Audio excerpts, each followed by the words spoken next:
আসসালামু আলাইকুম। আপনারা দেখছেন প্রতিদিনের জগন্নাথপুর। বিস্তারিত দেখুন মোহাম্মদ সুজন মিয়ার ভিডিও চিত্রে।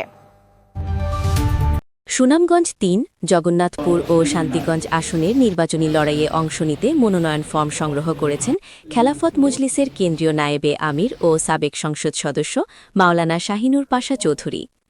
নির্বাচনী প্রতীক হিসেবে তিনি রিকশা নিয়ে মাঠে নামছেন। মনোনয়ন ফর্ম সংগ্রহের সময় তার সাথে স্থানীয় নেতাকর্মী ও জোটের সমর্থকরা উপস্থিত ছিলেন।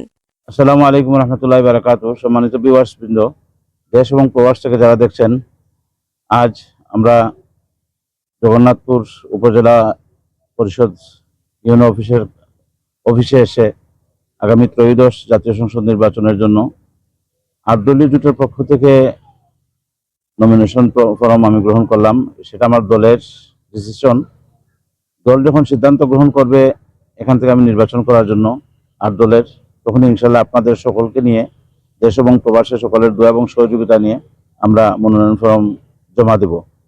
আমরা সেই দিনের অপেক্ষা আছি। আশা করছি খুব শিগগিরই ৮ দলের পক্ষ থেকে আমার নাম ঘোষণা করা হবে। বাংলাদেশ খেলাফত মজলিসের রিকশা প্রতীক নিয়ে এখানে নির্বাচন করব।